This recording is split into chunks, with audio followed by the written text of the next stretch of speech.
Albert Einstein once said, everybody's a genius. But if you judge a fish by its ability to climb a tree, it will live its whole life believing that it is stupid.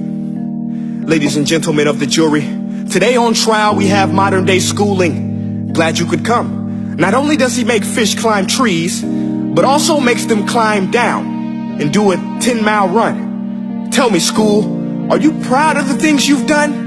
Turning millions of people into robots, do you find that fun? Do you realize how many kids relate to that fish swimming upstream in class, never finding their gifts, thinking they are stupid, believing they are useless? Well, the time has come, no more excuses. I call school to the stand and accuse him of killing creativity, individuality, and being intellectually abusive. He's an ancient institution that has outlived his usage. So, Your Honor, this concludes my opening statement, and if I may present the evidence of my case, I will prove it. Proceed. Exhibit A. Here's a modern day phone. Recognize it? Here's a phone from 150 years ago. Big difference, right? Stay with me. Here's a car from today, and here's a car from 150 years ago. Big difference, right? Well, get this. Here's a classroom of today, and here's a class we used 150 years ago. Now ain't that a shame? In literally more than a century, nothing has changed. Yet you claim to prepare students for the future?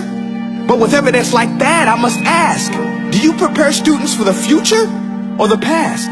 I did a background check on you and let the record show that you were made to train people to work in factories, which explains why you put students in straight rows, nice and neat, tell them sit still, raise your hand if you want to speak, give them a short break to eat, and for 8 hours a day tell them what to think.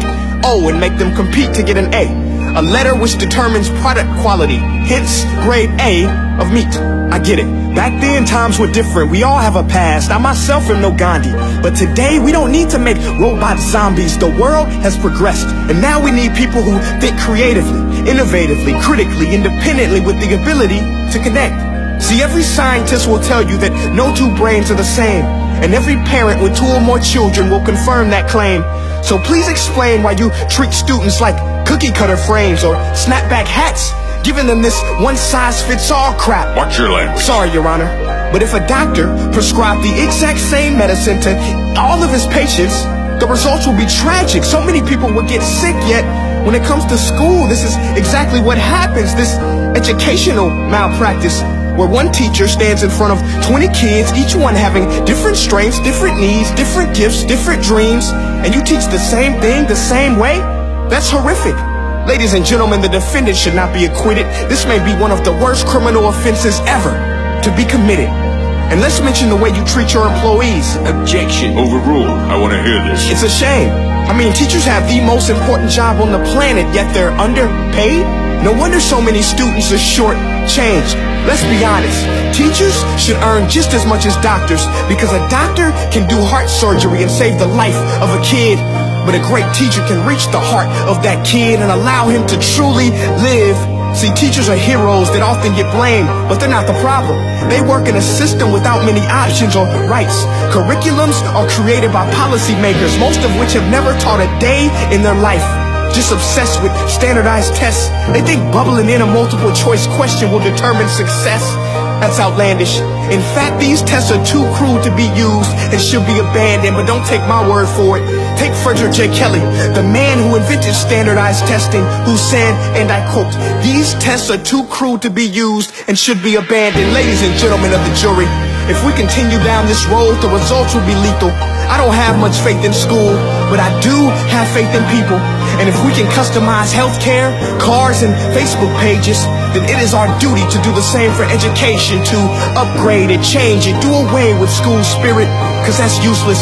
Unless we're working to bring the spirit out of each and every student, that should be our task. No more Common Core. Instead, let's reach the core of every heart in every class. Sure, math is important, but no more than art or dance. Let's give every gift an equal chance. I know this sounds like a dream, but countries like Finland are doing impressive things. They have shorter school days.